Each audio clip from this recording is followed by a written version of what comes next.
Bonnie and Clyde, and baby boy, babyface Nelson, whatever his name was, I've forgotten, but there were quite a few notorious. Ken Curtis didn't talk much about himself. He was too busy watching, learning, respecting the craft. If you want to know what I think, you better get out before you get me all out of sorts. For over 4 decades, he rode across television screens as Festus Hagen on Gunsmoke. But before that, he was a singer, a musician, a student of performance in every form, and through it all, he kept his eyes open, watching the greats, learning from the legends. This isn't about Hollywood glamour or red carpet fame. For Curtis, it was always about authenticity, about actors who didn't fake it, who brought truth to every role, no matter how small. He came from a different era, a time when Westerns ruled television and character actors were the backbone of every show. He knew what real work looked like, and he knew who did it best. These are the 10 actors Ken Curtis respected most. Not for their star power, not for their box office records, for their honesty, for their grit, for showing up and doing the work right. 10. Harry Dean Stanton. Ken Curtis loved Harry Dean Stanton because he never lied. Not once.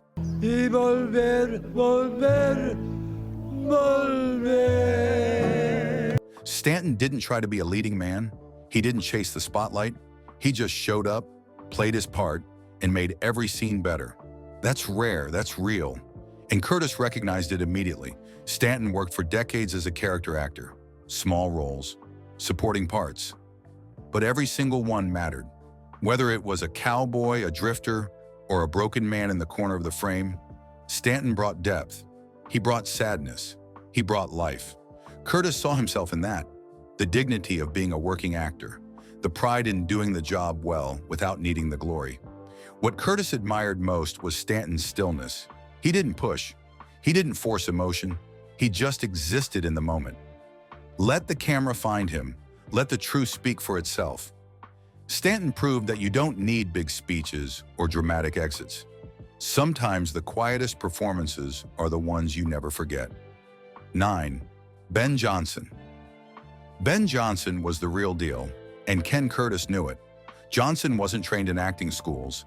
He was a ranch hand, a rodeo rider, a cowboy before he ever stepped in front of a camera. There wasn't a mesquite tree on it, or a prickly pear neither. I used to own this land, you know. And that authenticity showed in every role he played. You couldn't fake what Johnson had. You either lived it or you didn't. Curtis worked alongside Johnson in Westerns. He saw how naturally he moved, how he sat on a horse like it was part of him, how he delivered lines without trying to sound like an actor. Johnson just was, and that honesty made him unforgettable.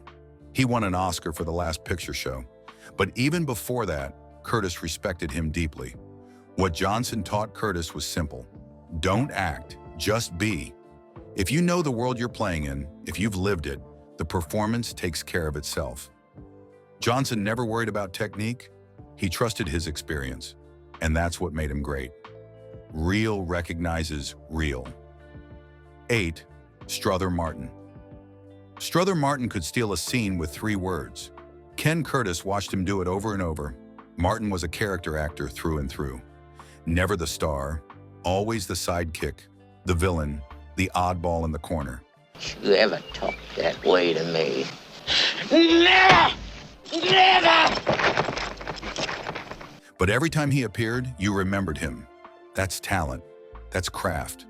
What Curtis loved about Martin was his unpredictability. You never knew what he'd do, how he'd deliver a line, what strange choice he'd make. Martin brought personality to every role. He made small parts memorable. He turned forgettable characters into people you couldn't ignore. And Curtis knew how hard that was. Martin worked constantly. Westerns, dramas, comedies. He did it all, and he never complained, never demanded bigger roles. He just worked. Curtis respected that work ethic, that humility.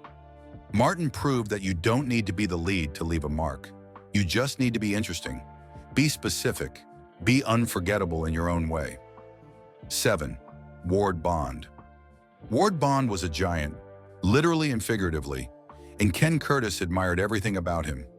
Bond was tough, reliable, and completely authentic. Hell, there's been Ethan, I'm counting on you to look after things while I'm gone. You're not going. He sure is gone. I already swore him in. He didn't play for the Cowboys. He was a cowboy, and that made all the difference.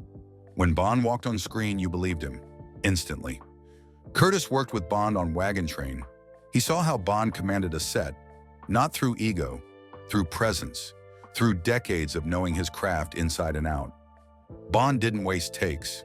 He didn't waste time. He came prepared, did the work, and moved on. That professionalism left a mark on Curtis. What Bond taught Curtis was about consistency. You don't have to reinvent yourself in every role. You just have to be solid, dependable, honest.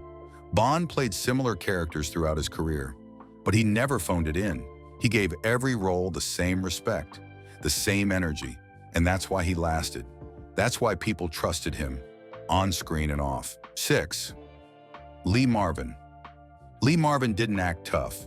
He was tough. And Ken Curtis respected that difference. Marvin came from the Marines, saw combat, carried that experience into every role he played. You ever pull a stunt like that again, I'm gonna beat your brains out. Did you used to? There was a weight to him, gravity. You couldn't fake what Marvin brought to the screen. Curtis watched Marvin work in westerns and war films. He saw how Marvin used silence, how he let his face tell the story, how he didn't need dialogue to show danger. Marvin's presence alone was enough. That's power. That's control. And Curtis studied it carefully. What Marvin taught Curtis was about the economy. Don't waste movement. Don't waste words. Say what needs to be said and nothing more. Marvin never over-explained, never justified. He just acted, and the audience filled in the rest. That confidence comes from experience, from living a life before acting. Marvin knew who he was, and that certainty made every performance feel real, dangerous, unforgettable. 5. Walter Brennan. Walter Brennan won 3 Oscars, and Ken Curtis thought he deserved 10 more. Brennan was the king of character actors. He could play old men, sidekicks, comic relief. Boys, a couple of saddle tramps. Well, what you figure is your business. This road west is our business. And tragic figures, all with the same skill. And he made every single one feel like a real person.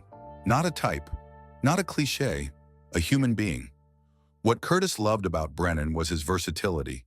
He could do comedy and drama in the same scene, make you laugh and break your heart within minutes.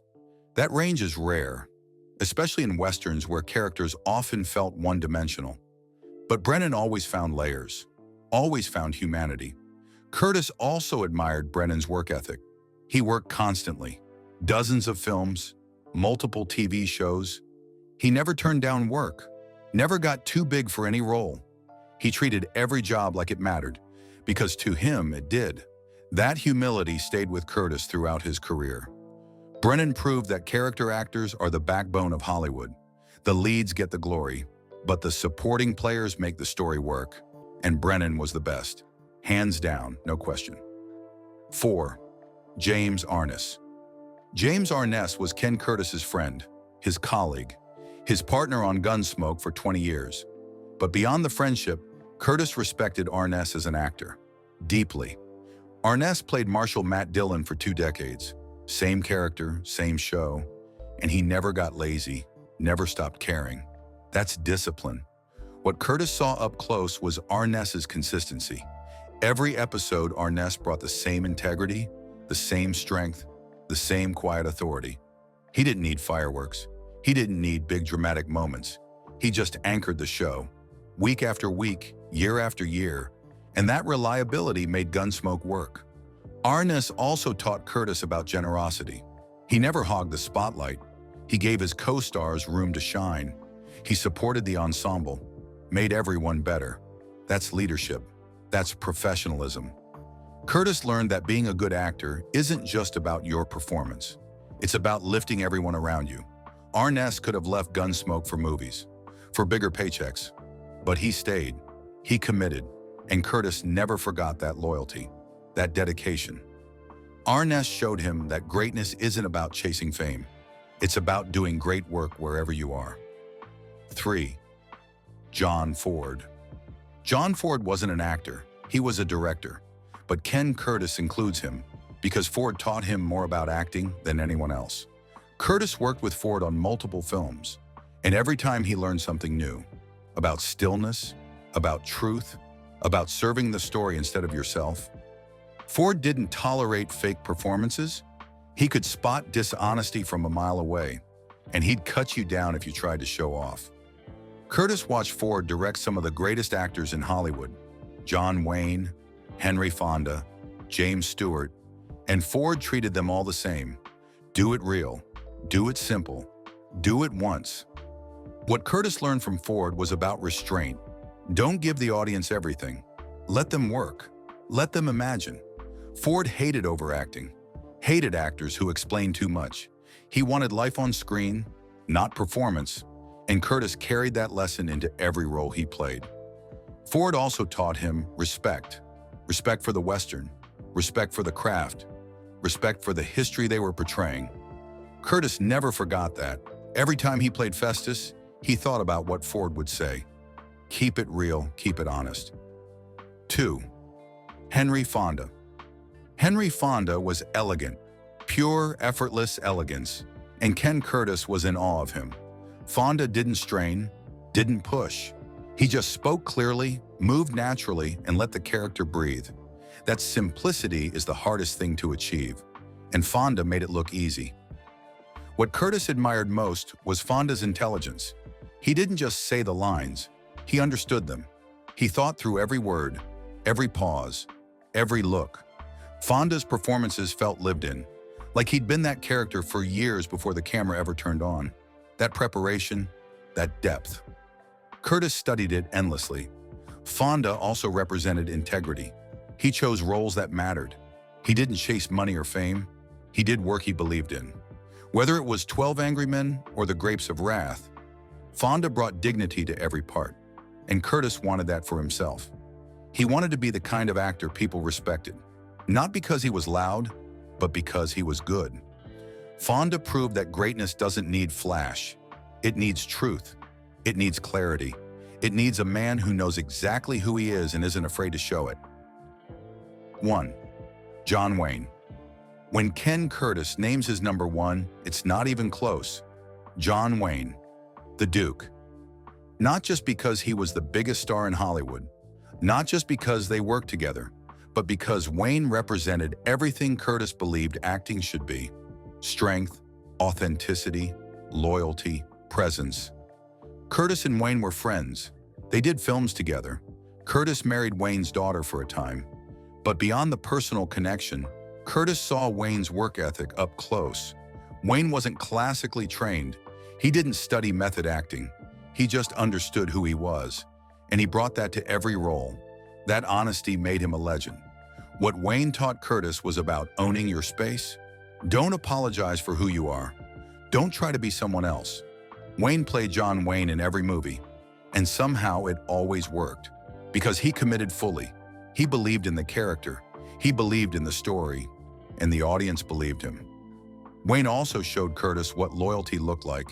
He worked with the same directors, the same actors, the same crew for decades.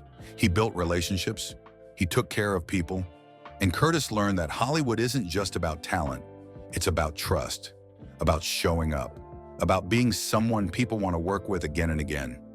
Ken Curtis didn't choose favorites by fame. He chose them by honesty, by grit, by the kind of work that lasts. Who's your number 1? Share it in the comments below, and subscribe for more stories from the golden age of Hollywood.